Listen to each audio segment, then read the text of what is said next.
All right, everyone, welcome to another great episode of the healthcare field for Freedom Hub. We're welcoming Dr. Leah Houston today, and we're starting out here by showing you the main site where the media is covered. So if you come to your-mp.com and click on the Your Media Hub and scroll down a tad, you'll see who's on for the day, who's coming up tomorrow, and then if you scroll a little further down, you'll see the links to where this show gets posted over the weekend. So we've got a really great topic today because, again, we want to keep disrupting healthcare, and today's guest is no exception. So with that, I'm going to let Charles give us a little rundown and let our guest take over. So Charles, if you would. I would and will. Thank you, Jeff, and welcome back. I think folks are excited to see you. You've been behind the scenes for the past year or so as our mutual friend Jim Graypack has assumed your co-host duties. So we're all really excited that you're still part of our Freedom Hub universe. And Dr. Houston is a returning guest. She was one of our early presenters years ago. You know, we've been presenting disruptors and innovators for 5 years now, every week except holidays. And we just had our 400th episode, which is very exciting with Professor Brownstein. And today's topic really hits home with us because, as folks know, for years we've been promoting an app to facilitate appointments around cash transactions. And cash is also at the center of our Forbes featured upgrade from insurance to sharing, because when people try to save money and shop around, they also learn about quality. And Dr. Houston's HPEC blockchain-based venture takes what we've done a step further, and that she addresses a huge problem with the provider community, doctors. And we've had presenters on sham peer review that occurs in hospitals, which really abuses independent thinking doctors. We've had friends that have tried to reform credentialing, which is similar to peer review in that it's used as a weaponized tool against doctors who act independently. And of course, you know, our health plan as creating cash patients doesn't rely on networks, and networks from insurance companies also dumb down doctors and pigeonhole them into standards they don't always agree with. So as we all collectively reform the healthcare system from the cartel aspect into a more personalized, patient-focused system, her credentialing-based system is really going to empower doctors to create their brand in this more free market. And with that, Jeff and Leah, I will let Dr. Houston take the reins and update us on her incredible venture, and then we'll go to Q&A. Welcome. Awesome. Thank you. So I should get right into it, yeah? Please do. All right. So thank you so much for that generous introduction and for inviting me back. You know, what you guys are doing is so important. You know, I'm an emergency doctor. I practiced across the United States for 10 years, and I saw all the friction and the waste and the abuse that is completely unnecessary. So, you know, what we're talking about here is a revolution that we all need to, you know, work on. So I want to point out this disclaimer that you see at the bottom of the slide to everybody. It's important to take note that we're hoping to do a crowdfund soon, and legally we have to provide this disclaimer. And so if anybody, you know, is curious about that, please feel free to email me and we can respond to any questions about that. But this really has nothing to do with that. It has to do with us sharing this solution. And just to give you a little background, I worked in a hospital that ended up stealing my identity. They started billing under my name without my knowledge or consent on patients that I never saw. And that led me to understand that we as doctors need to own our professional right to work. We need to own an understanding of what's being billed under our name by these third parties in order to prevent this waste that's going on. And a lot of people are also talking about how patients should have ownership over their information and their data and their MRI reports and their labs. And that's also true, but we're the ones that create that data. It's a surgeon that writes your operative report. It's a radiologist that writes your radiology report. It's a doctor who creates the data about you. And so we've come up with a new solution that can allow you as a patient to own your data while also allowing doctors sovereignty over their right to work, to move freely, to interact with each other, and to actually issue you your data in this new digital world. And that combined with WOW and all the other things that we're all talking about here, we have a way to create the new future decentralized healthcare ecosystem.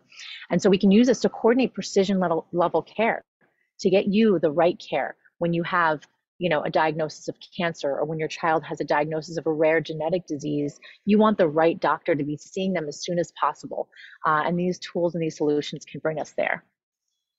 But right now, this is how we feel. This is how doctors and patients feel today. We don't even realize that there's these middlemen in the room monitoring us, watching us, incentivizing unnecessary treatments sometimes, surveilling the behavior between doctors and patients. And, even though this doctor has a computer there, she's not even using it, because a computer is essentially worthless. It's designed to be a billing tool so that these health systems and insurance companies can siphon money off of sick people. It's not meant to coordinate care. And so we have a real opportunity to create digital solutions that actually coordinate precision level care, like I said.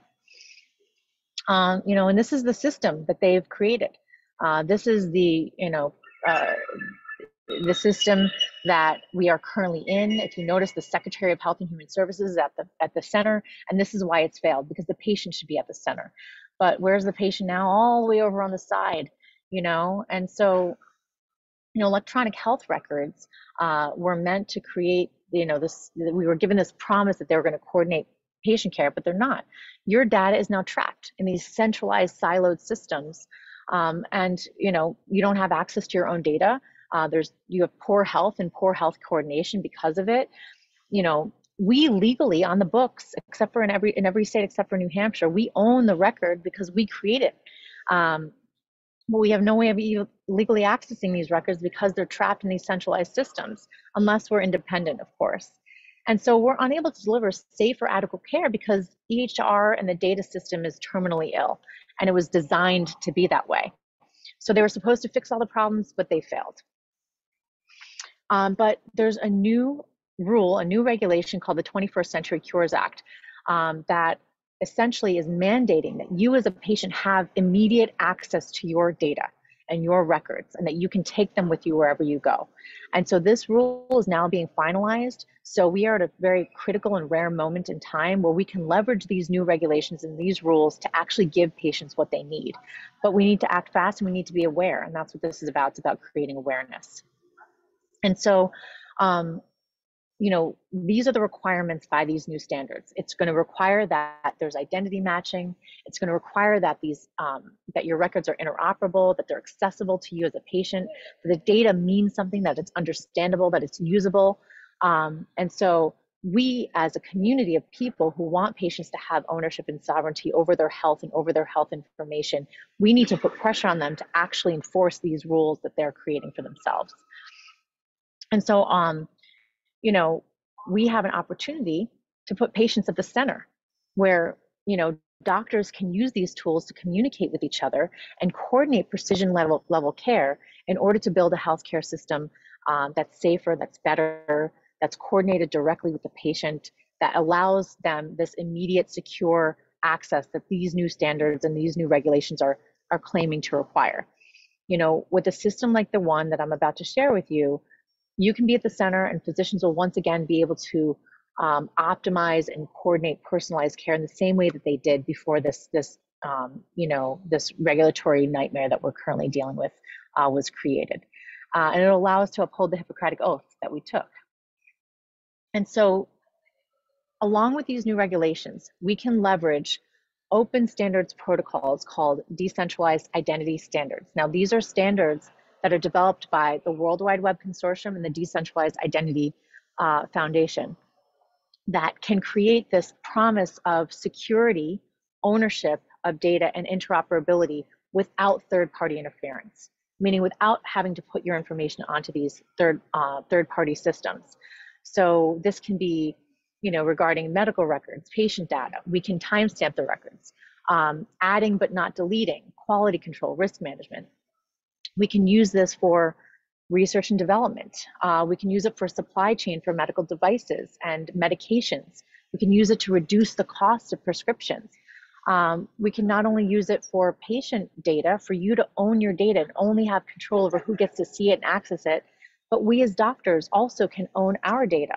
We can own our credentials, our medical degrees, and the data that we generate about how we prescribe, how we refer, our surgical data, our inpatient data. We have a way to use these new standards to own that. And you know, right now we've actually built this solution. We've built a beta version of this system where every doctor, whether they're employed or whether they're independent, whether they work for a hospital or whether they have their own private practice, we can start this process of owning our credentials and our professional identity so that we can later leverage this tool to give patients ownership over their right to have the right doctor at the right time.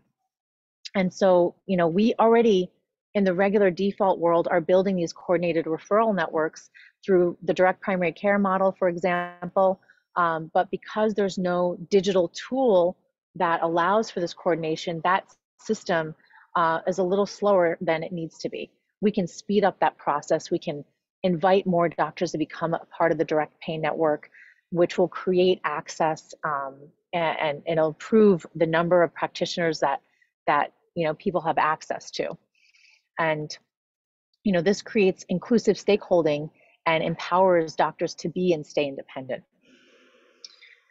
And so just to give an understanding of how our system works differently in compared to other systems, traditional organizations are top down, they're owned and controlled by shareholders, like private equity companies, large vertically integrated health systems, our current insurance companies. These have this top down approach. And if you look where the doctors, they're at the bottom, and all of these administrators up here are the triangle on top, and they're controlling and influencing how the doctors behave, and the doctors don't have freedom to do the right thing for you in this model. In a decentralized system, it's autonomous and it's owned and controlled by the participants. Sorry, clicked that too fast.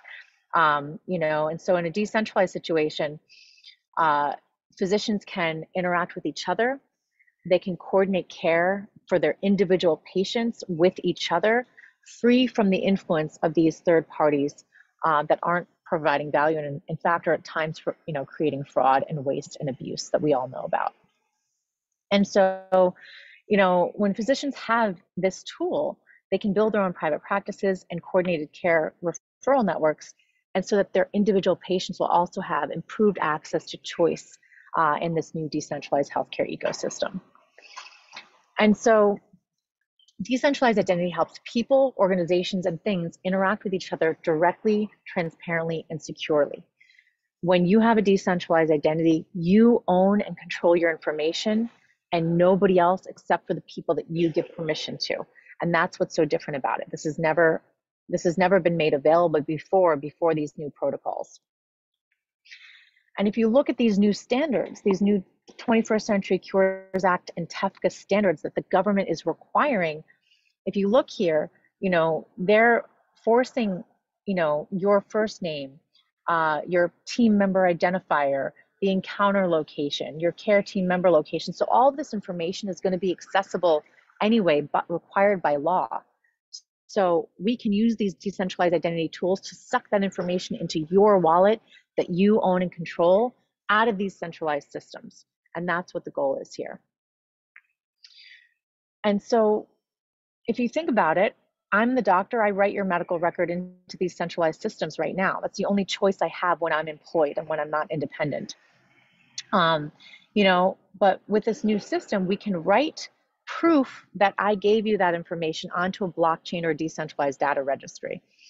And so when you want to share that information, if you need to go into a hospital for, you know, some catastrophic event like a heart attack or a stroke, you can share the data from your private doctor instantaneously, immediately, preventing the need for all these fax machines and these millions of phone calls and all of this friction that they make right now in the current system.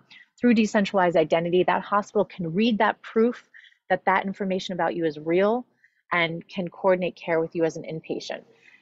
You can also do the same with another private practice doctor or an outpatient surgical center. So this can create automated access to your information only controlled by you as the patient.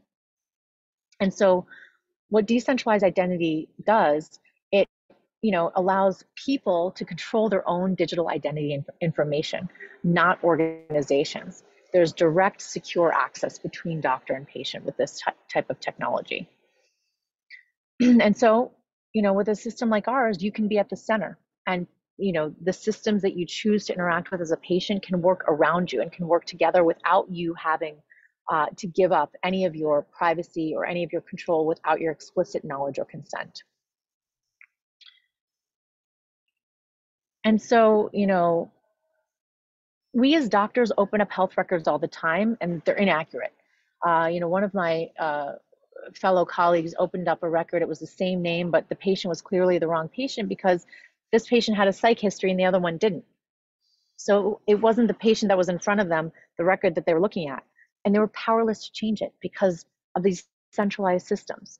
With a system like this, when you and your doctor are in the room, you know that your information is accurate because it's not controlled by somebody else, it's controlled by you.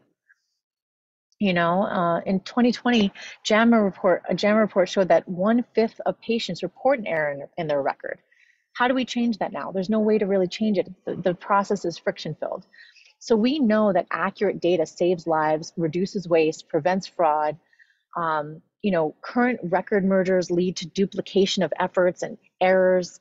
And most hospitals, large hospitals, report 20 to 30% of records have some kind of inaccuracy. System like this where you're in control, what the truth is about you. Your doctor knows the truth about you. So a system like this is actually going to be necessary to deliver safe care. Patient matching can be optimized through a system like this. And so this is the system that we're building, a system where it's you and the doctor that you chose, coordinating care, having accurate, immediate data and information transferred without third parties looking at it and influencing how things work and preventing you from getting the right care. And so a lot of people say, why do you think this is possible? It's possible for two reasons. The regulatory agencies are now realizing that we need systems like this in place, and there's now technology that exists, that's available, that makes it possible. And so this is me, Dr. Leah Houston. You can find us online. This is our website, hpec.io. I'd love for you to sign up for a newsletter to be a part of this movement. Reach out to me if you have any questions and if you want to become a part of it. And thank you so much for listening.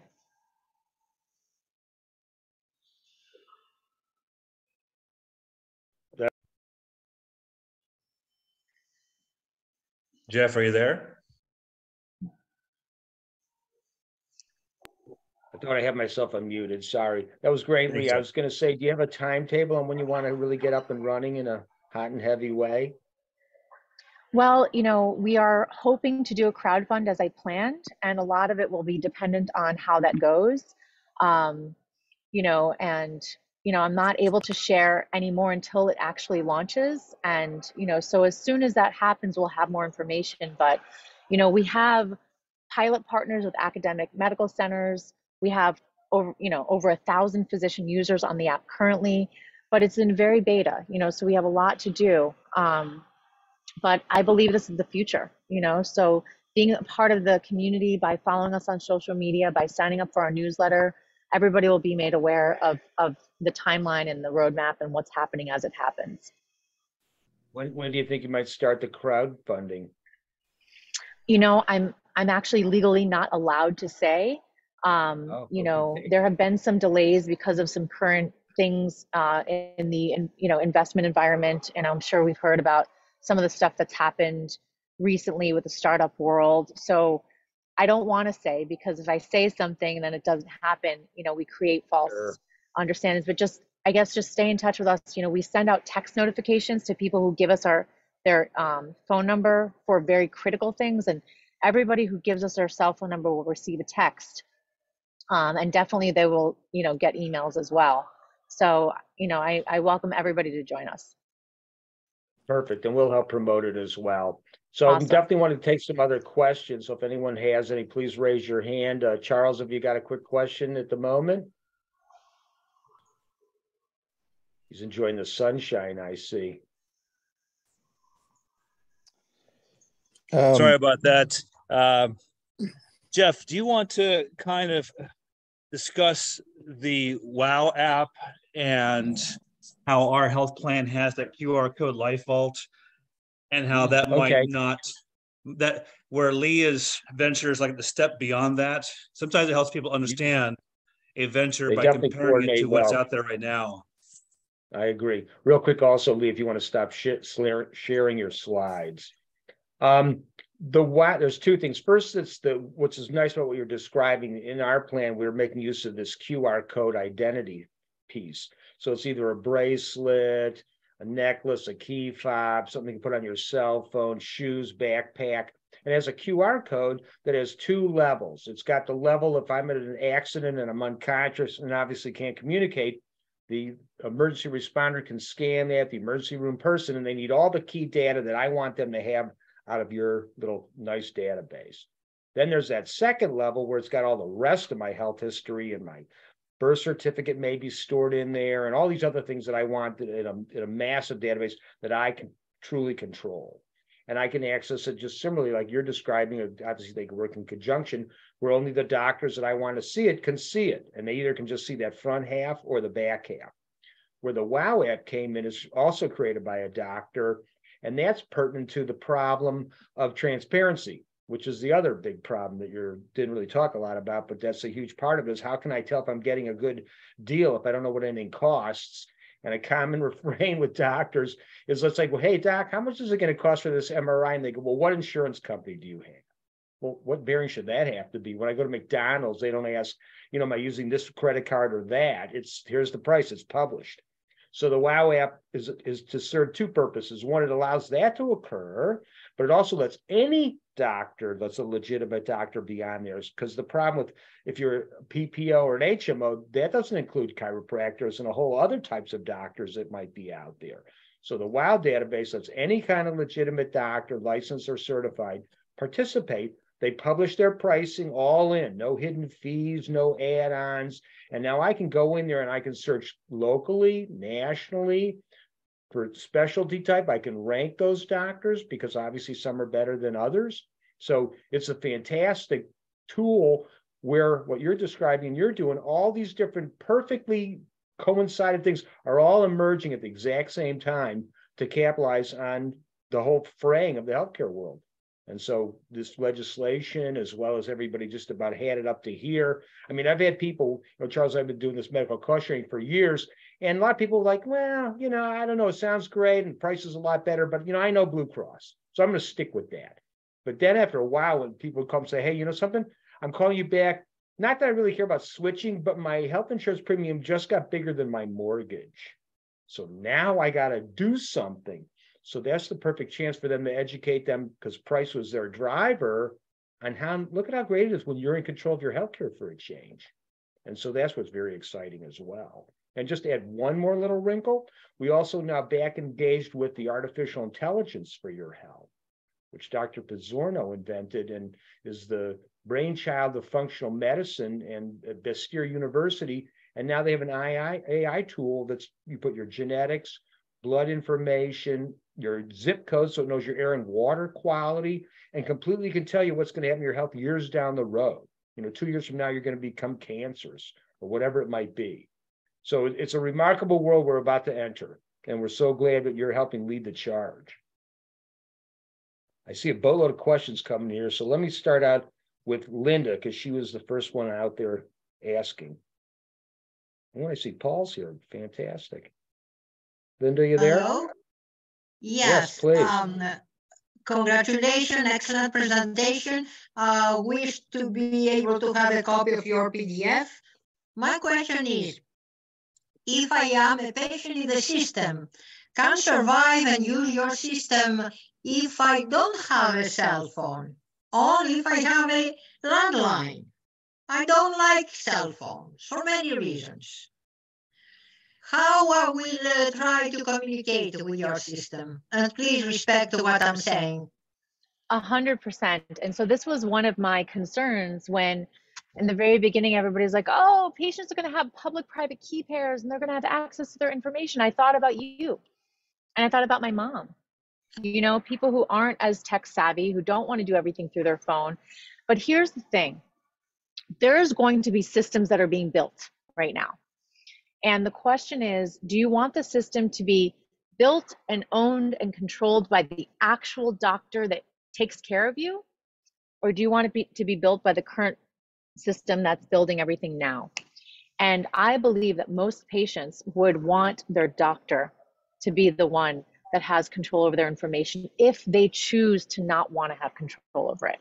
And so with decentralized identity, which is this type of technology, you can provide custodianship to your daughter or a caregiver or your primary doctor, where you don't have to interact with these systems if you don't want to. You can delegate somebody that can. And our current system doesn't provide for that. You know, I didn't share this, but my mother is currently admitted right now to a hospital. She had a heart attack this weekend. And she's stable, which is why I'm taking this call and why I'm here to talk to you about this, because this is very important. But I'm also a caregiver. I'm not just a doctor. And I know how much friction is involved in the current system. We have the ability to build a new system that's less friction filled and allows you to delegate access to the digital interactions if you have somebody that you want to have as a custodian of that. And importantly, if you don't even want to have any digital interaction, it allows you to find a doctor that says, I don't want that either. Because there are doctors out there that are only on paper, that don't do any of this electronic health record stuff. It's just the system is making it harder and harder for them to do that. A system like ours will allow them to stay that way if they want to, and will allow you to find them, and will allow the more choice in that matter. At least that's the goal. That's great. I bet a lot of doctors will transition back. I bet a lot of doctors will transition back to paper given that option. I'm not sure, because, you know, I think that we do, in order to really coordinate precision level care, we need to be able to transfer information quick in especially critical moments like this time when my mother had a heart attack this weekend. Boom, boom, boom, records were transferred very quickly. So there is some benefit to that, but the privacy piece and the transparency piece is a big problem. And those are the things that we can solve with tools like this. Right. Charles, your hand is up. Well, thank you. First off, doctor, thank you for taking time to be with us this morning. That's very kind of you. It's rare that a doctor ever gives me an hour of her time. So I feel like this is really a special occasion. Looking at the record keeping, I want to make a couple of observations and hope you will give me a good response or a response. First off is creating the record and owning it is important, and when we're totally in sync on that.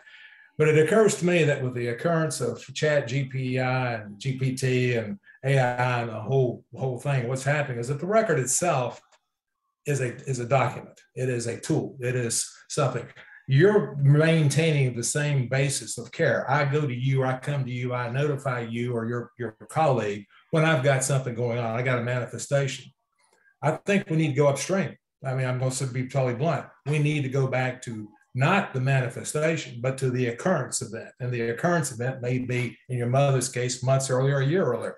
If you have Chat GPT and you have the record designed the way you want to design it, then it's going to automatically, AI is going to be reviewing it on a constant basis and draw from other things that we do in our lives, whether we like it or not, on the internet, and say, hey, you know, Charles is, he needs to be looked at. You know, he may have this, and notify me and then notify the doctor as well, in which case then an appointment would be set and perhaps we can get to the next phase of treatment, which is to be proactive instead of reactive to the manifestation. And I just wanted to see what your comment on that might be. So I threw up this slide again because I totally agree. This is an upstream solution. The very instant your doctor sees you and writes a record about you, that very moment that record is signed, it gets transferred immediately to you. And proof of that is immediately written onto this blockchain or this decentralized record. That's how this protocol works. So it is an upstream solution where at the point of care, at the point that the data is created, at that very instant that note is signed, that radiology report is finalized, that discharge summary is issued and signed off on, you get that immediately. Where currently could take months of faxing and forms and checking and making, so I totally agree. And that's exactly what we're doing.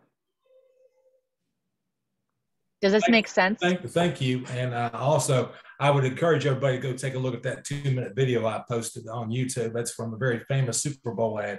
My point in doing that was to point out you're doing with medical records what that ad did with the central processing system we were under, mainframes to the internet and the decentralized personal computer, because that's really what you're extolling is the equivalent of that. You were saying, okay, we're going to go away from a forced central system to something that is now flexible, dynamic, and decentralized. Correct. And, I have to be honest, like I went from medicine into the technology world, and the true technology purists of the world, they want individuals to have control over their information. From an ethical standpoint, they all agree.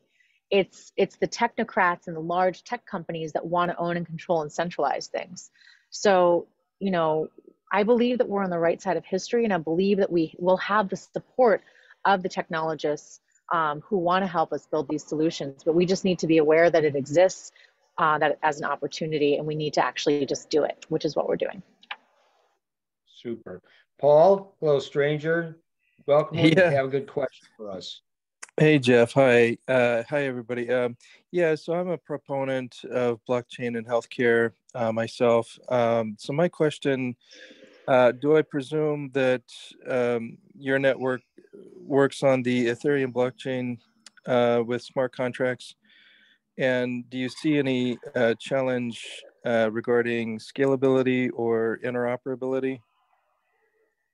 Excellent question. So decentralized identity protocols can interoperate with any blockchain.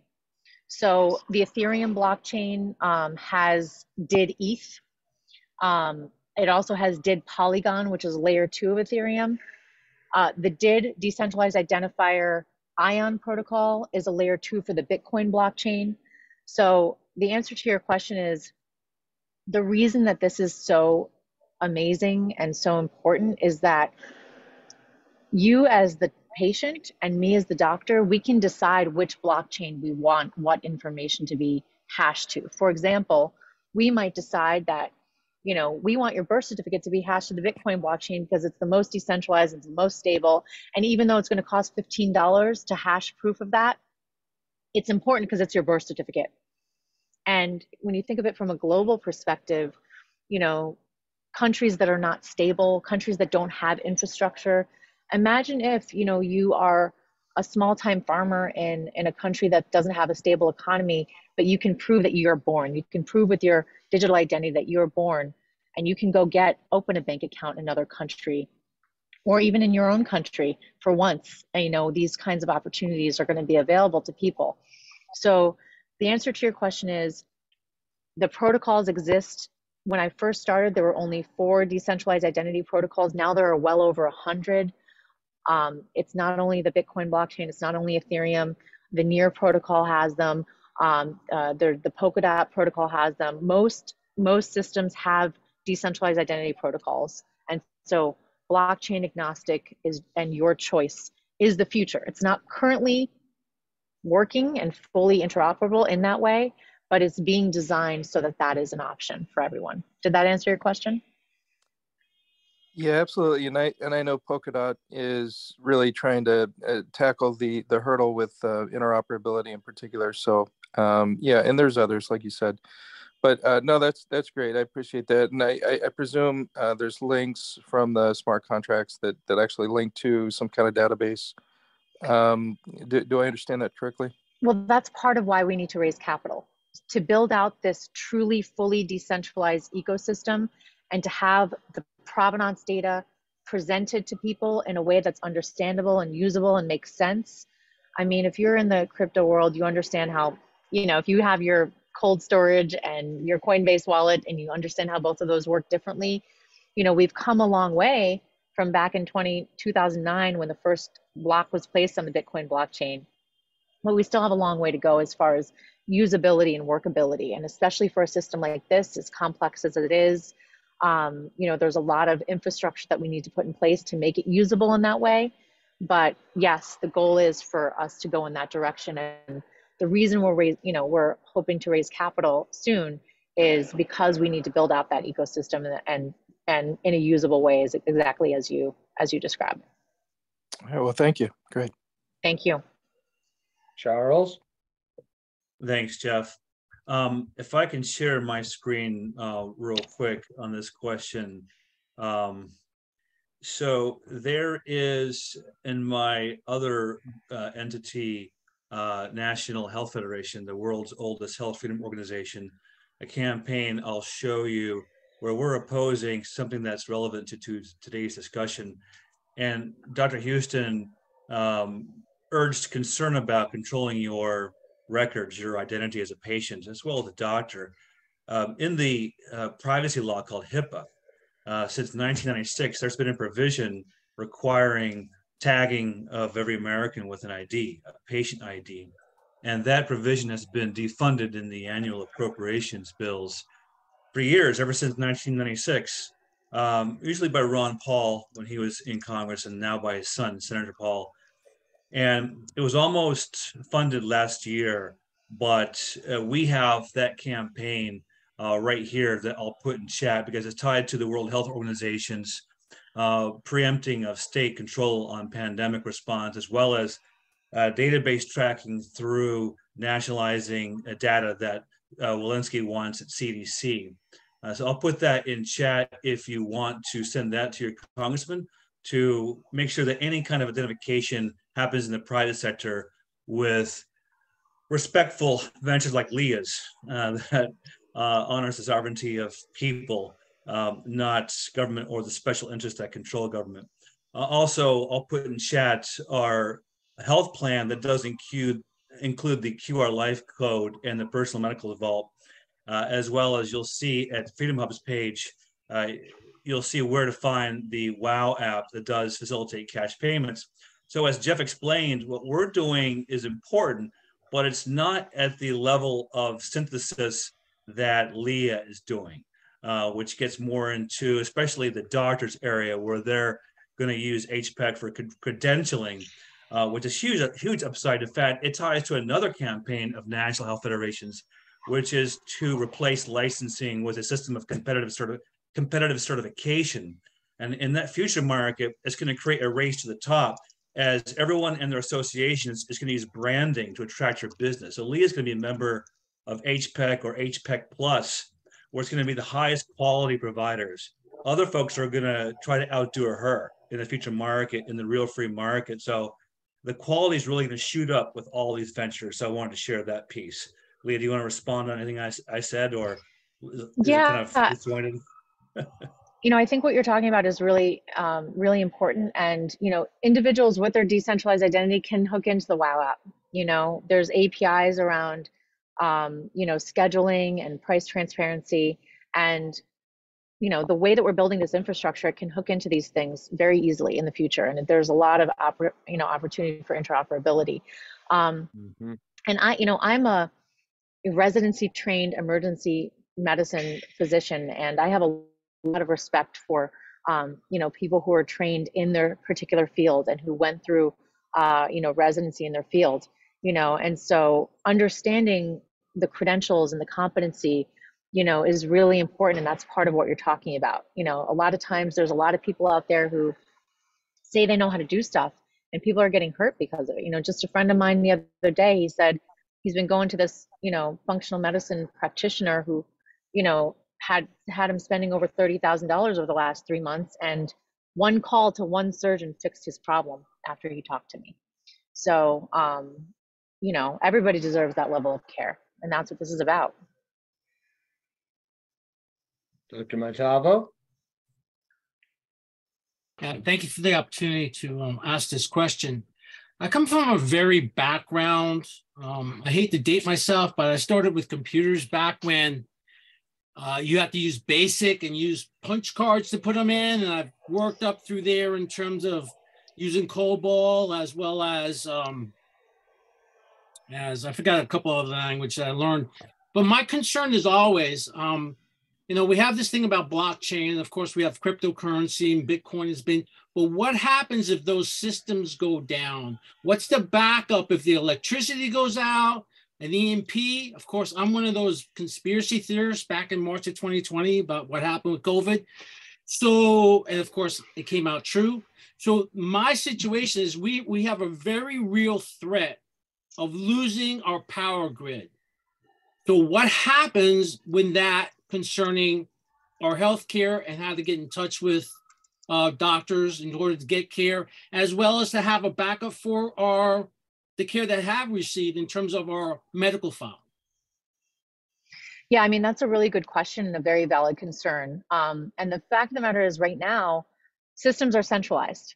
So, you might have a centralized system that has storage in 18 different places all over the world, backup and stuff like that. But what if that system disappears? What if the company disappears? What if the hospital goes under? These are very real problems that I believe we have an opportunity to solve collectively. When you think about the Bitcoin blockchain, for example, when you hash proof, that's duplicated on thousands of records all over the world. So the likelihood that all of those, I don't even know how many nodes there are today, the likelihood that all of them are going to go down and all of them are going to have no access to power is very low. So even though it's a concern, I still think it's more secure in the end when it comes to data loss. Now, there's also systems like IPFS. I don't know if you've heard of it, Interplanetary File System. That's also trying to basically be offline first. Access to information. If you look up there, that you can get access to so much now. If you use the Tor network, you can see what's out there. But long story short, it is a very valid concern. I think the current system is much, much scarier. And I think that the new systems are being built in such a way that we have an opportunity to address those concerns optimally. But it's not going to be easy. You're right. Yeah. Thank you. Yeah. Mr. Ford? Well, picking up on the thread that we're at in the conversation, I just wanted to comment. If we get to a situation where we have a micronova from the sun that fries all the electrical panels around the world, access to medical records is not going to be a top 10 criteria. That's all I'm going to say. Correct. And to be honest with you, but I'm more concerned about a foreign threat myself right now with all the stuff that's going on. So that's what I'm concerned about. The likelihood of something from the sun coming is very unlikely at this point, but the likelihood of a foreign threat is more likely than ever before. That's what I'm concerned about. For sure. And I say this all the time, but I believe the future of capital is human capital. It's who you know. And if you don't have a personal relationship with a doctor that you know and trust, who knows who you are, who you've seen many times, who has entered your data into the system, when that EMP comes or when that nuclear war comes, they're not going to know you from Adam. And so this is about creating and building those personal relationships, not only with your primary care physician, but with their network of doctors that they also trust, and having a way to know who they are and they know who you are. We're moving back into more of a tribal kind of community and setting where, your friends and your neighbors and your family and your personal physicians and your personal plumber and your personal barber are going to be your network and your net worth if and when those kinds of things happen. Well, and that's true, because I've been advocating on my podcast that we more than ever before need to be more of a community, face to face, not over Zoom or phone, but face to face and interacting with each other, because we're going to need each other when things hit the fan, so to speak, because they are going to hit the fan. So, for sure, I agree. And it's funny. I was going to use that same phraseology, a team or your tribe. It's got to get back to that, which is doing by default. Charles, you had another question, I see. Yeah, Leah, I wonder if you could expand a bit more on HPEC's value for providers of all types. As they set their own credentials and control how they market themselves to the system, what kinds of benefits will that bring to that physician or groups of physicians or different providers? I mean, in other words, how important is this? What is the significance of this? Well, I guess I'll use an example. Everybody's got their strong suits, right? And if you're doing something that's not your strong suit, it's a waste of your time and energy. For example, there's a physician in our network who is a genius at early detection of uterine and ovarian cancer, and she just has like excessively good outcomes in treatment of those things. So how do people know where she is and how do they find her? You know, she's not going to be, advertised as the best by her hospital because they don't want a flood of phone calls. But we as doctors who have referred patients to her and have seen the outcomes, we know this. This is why my mother's in New York City at a New York City hospital right now seeing the best of the best for her heart attack. We flew her from Florida to that because I knew who the best was. But we as individual doctors have that information. That's why having a personal relationship with us is so important. And that's why this social graft and this coordinated care network that we're building as a company is so important for you as patients, and having a connection to a doctor that you trust. So that's good. So as a health plan using Healthcare Blue Book, helping patients shop on surgeons and hospitals on some quality data, but more on price, bundled price comparisons, using simplified, green, red, yellow terminology to help the shopping process, and other bundled shopping price processes. The weak point in the concierge shopping model is quality. So it seems to me that where HPEC could really market itself to the payers and to the patients that want better choices is this sort of pure system that you're discussing, kind of, where the doctors are building their own network themselves. And you as the patients, you have your outcomes. Hey, you had a pancreatic cancer and you had a Whipple procedure 90 days ago. How are you doing today? That's your data. And you can share that data and you can sell that data if you want. And we can collect and aggregate that data and say, oh, wow, people who are cared for in Wichita, Kansas for this specific type of cancer had better outcomes than people in Chicago, Illinois with the same cancer. What's going on in Wichita, Kansas? Oh, wow, there's this one surgeon there. There's this one oncologist there. They're doing this new different protocol. Let's share that protocol amongst each other so that we can get everybody that care. Those types of data aggregation tools, and processes, especially when, you use, AI and machine learning to actually aggregate and sift out that data, you can get, disseminate this information, get everybody the best care, right? Does this build on another weakness that the late Charles Benz presented with us a couple of times? That's the dearth of outcomes. So through a peer response kind of system, you're talking about fixing that through your system. Does this get to the big gap in healthcare where we don't really know the outcomes of this surgeon or hospital's work? Does yours kind of get to a fix in that area? Because if so, that's kind of huge too. Yeah, we used to do something in the hospitals called M&M, morbidity and mortality, where we got together in one hospital in one department, and once a week we talked about the bad outcomes and what we did and what we could do differently. They're not really doing that anymore. I believe with a system like ours, we can do that on a massive scale and really optimize, especially in situations like COVID. There was these protocols out there that a lot of doctors saw really good outcomes. They were being somewhat shared and somewhat disseminated, but there was some confusion around whether they were safe or not. There was a lot of, media influence on this discussion. When you have independent doctors who are allowed to freely communicate and discuss what's really going on without being influenced, without the narrative being incentivized by third parties, patients can get the best care. And that's something I really strongly believe. And that's why we're trying to build the tools that allow for that to happen. Now that right there is a clip to save, Jeff. That's powerful right there. That is very much so. I didn't even think of that point. Sharon, I see your hand up. Hi there. Thank you, Leah, for being here. That sounds like a wonderful program that you're coming up with. I'm wondering if this could also be incorporated into people that are into alternative health, that are looking for non-medical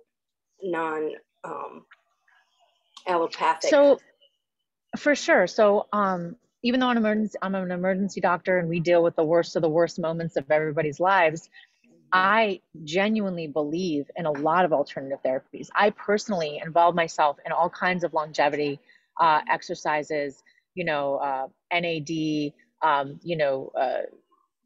intermittent fasting, hyperbaric chambers.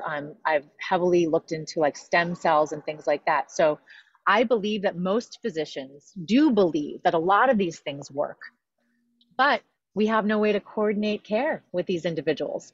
And there's this underlying sensation of distrust and animosity that's being perpetuated by the media that simply, in my opinion, is not really true, and it's not really there.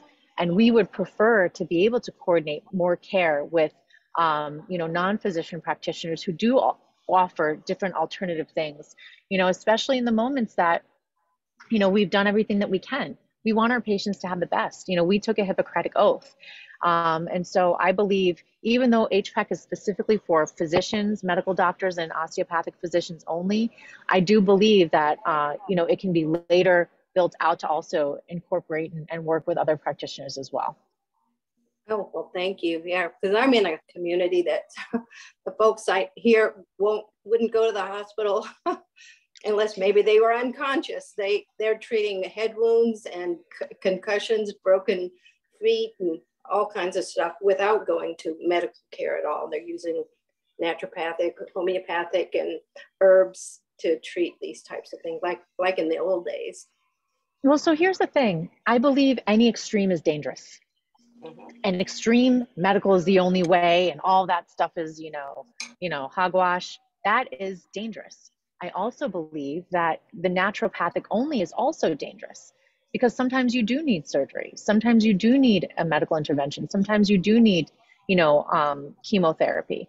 And so I think that this whole tribal communal movement that we're trying to create is an effort to also improve the communication between these various practitioners so that we can do the right thing for people, whether it's a naturopathic route or whether it's a medical only route or whether it's a combination of both.